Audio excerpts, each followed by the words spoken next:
हर हर महादेव दोस्तों, कैसे आप सब। स्वागत है आपका मेरे न्यू ब्लॉग्स में। मेरा नाम है रानी।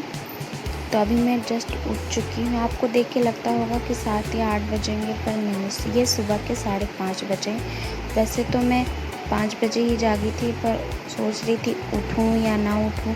फिर मैंने सोचा उठ ही जाती हूँ, क्योंकि सुबह उठने का एक फ़ायदा है, बच्चों के जागने से पहले मैं अपने सारे काम निपटा लेती हूँ। क्योंकि बच्चे जब उठ जाते हैं तो फिर काम करने में बड़ी परेशानी होती है।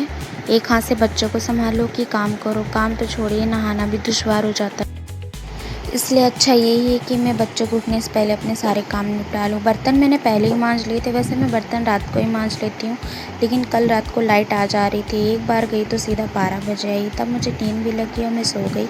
इस वजह से आज सुबह मेरा काम ज़्यादा बढ़ गया है। बर्तन मैंने पहले ही मांज लिए। तो अब मैं कपड़े धुल रही हूँ। कपड़े मेरे धुलने के बाद मैं जाऊँगी नहाने। वैसे 3 बच्चों के साथ मेरी सुबह की शुरुआत ऐसी ही होती है। अरे तो बर्तन और कपड़े मिल चुके हैं और यहाँ पे मैंने अच्छे से पानी भी डाल दिया है, साफ़ हो चुका है। तो बर्तन अब मैं हटा दूँगी साइड। नहा के जैसे ही आई देखा मैंने, मेरी छोटी बेटी उठी थी और प्यारा सा स्माइल का मुँह बनाई हुई थी। फिर मैंने उसको उठाया और उसकी मालिश अच्छे से कर दी। उसके बाद मैंने उसके कपड़े जैसे पहनाने लगी। मेरी बीच वाली बेटी उठ गई, जिसका नाम जानवी है। उठते ही वो उसको खिलाने लगी है। ये दोनों बच्चे बहुत खिलाते अपनी छोटी बहन को। मैं उसे कपड़े पहना के उसके सर में सरसों का तेल लगाने लगी। वैसे अभी वो 3 महीने की, इस वजह से उसका मुझे ज़्यादा ख्याल रखना पड़ता है, बाकी बच्चों के मुकाबले उससे ज़्यादा। तो उसे मैंने कपड़े पहना के अच्छे से पाउडर वगैरह लगा दिया है और उसे रेडी कर दिया है। फिर मैं उसे गई, आराम से लेटा दी। फिर मैंने अपनी बड़ी बेटी को उठाया और दोनों बच्चों को ले गई बाहर बाजे में। फिर उन्हें मैं नहलाने लगी। पहले मैं छोटी बेटी को नहलाई, उसके बाद उसको नहला के मैंने तौलिया दे के साइड में किया। फिर अपनी बड़ी बेटी को भी नहला रही थी। मैंने उसे तौलिया दी तो बोली मम्मी मुझे और नहाना है। फिर मैंने उसे और नहलाया। फिर नहाने के बाद मैंने उसे भी तौलिया दिया और मैंने उसे भी साइड किया। दोनों बच्चों को मैंने नहला दिया। उसके बाद मैं उनको ले गई अंदर। उनको अंदर ले जाने के बाद मैंने दोनों को कपड़े पहनाए।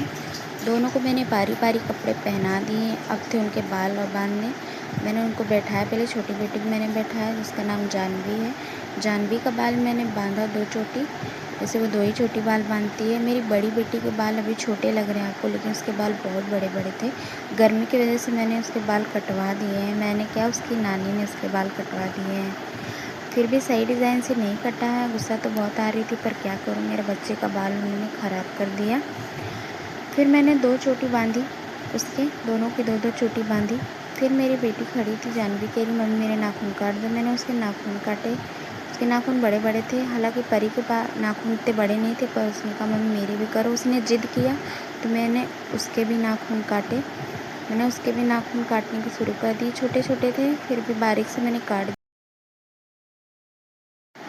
नाखून काटने के बाद मैंने दोनों को रेडी किया। अब बारी थी सेरेलैक्स बनाने की। तो सेरेलैक्स बनाने में यहाँ पे काजू बादाम और मखाना, उसके साथ भुंजा हुआ चना था। मैंने सबको निकाल के पन्नी से अलग किया, खोला। जैसे ही मैंने खोला बच्चे टूट पड़े, मैं खाऊंगी मैं खाऊंगी। फिर मैंने चने को अच्छे से हाथ से मैश किया। उसका जो छिलका था मैंने उसको निकाला। वैसे छिलका पूरा नहीं निकाला, जितना निकला उतना ही निकला है, क्योंकि छिलके में भी विटामिन होता है। तो अब मैं यहाँ पे आ गई हूँ गैस चलाने। गैस चला के मैं उनको सूखा ही केवल गर्म आँच में ही भूंजूँगी, क्योंकि इसमें का जो थोड़ा बहुत नमीपना होगा वो अच्छे से चला जाएगा और ये रोस्टेड हो जाएगा, जिस वजह से इसे पीसने में ज़्यादा आसानी होगी। तो अभी मैं इसमें मखाना भूंज रही हूँ। मखाना भूनने के बाद मैं इसमें काजू बादाम भी अच्छे से गरम कर लूँगी। वैसे काजू में थोड़ा नमी ज़्यादा होती है, जिस वजह से वो हल्का सा चिपचिपा जैसा हो जाता है, बुरादा नहीं बनता है। तो यहाँ पे मैंने सभी को अच्छी तरीके से गरम कर लेना है कढ़ाई में, बिना ऑयल के। सबको भूंजे चने को भी मैंने वैसे भूंजा था, लेकिन गरम से थोड़ा सा क्रिस्पीपना आ जाएगा, जिससे अच्छे से ग्राइंडर हो जाएगा वो। काजू बादाम को मैंने डाल दिया। इतनी मेरी छोटी बेटी उठ गई, उसे गोद में लेके मुझे काम करना पड़ा। यहाँ पे मैं आ गई हूँ इन सभी को पीसने मिक्सचर में। तो पहले मैंने इसमें भुंजे चने डाले। भुंजे चने मेरे अच्छे से पीस चुके थे, एकदम महीन, क्योंकि मुझे इसे मैं दूध में पका के देना है, इसलिए मुझे थोड़ा महीन ही पीसना था, ताकि बच्चे आराम से खा लें। इसे खाने से बच्चों में कमज़ोरी भी नहीं आएगी।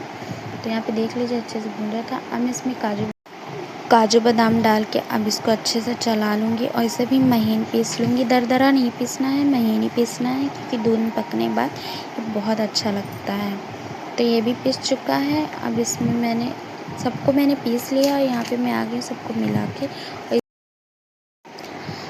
मिला के मैं जार में भर के इसको रख दूँगी और बच्चों को इसको मैं यही दूँगी। अभी मैं आ गई हूँ बच्चों को खाना खिलाने। वैसे मैं सेरेलैक्स बाद में इनको दूँगी, क्योंकि अभी मैंने खाना जो बना के रखा है वो मैं इसे दे दूँगी, वरना ये खाना बाद में नहीं खाएंगे। नाटक बहुत करते हैं मेरे बच्चे खाना खाने में। तो यहाँ पे मैं सब्ज़ी बनाई थी, पर बच्चों के लिए मैंने मूंग दाल की खिचड़ी बना ली है जीरा डाल के, क्योंकि वो सब्ज़ी तो खाएंगे नहीं। इसलिए मैंने खाते खाते मेरी छोटी बेटी खाना अटक गया। मैंने उसे पानी दिया, प्यार किया, उसे मैंने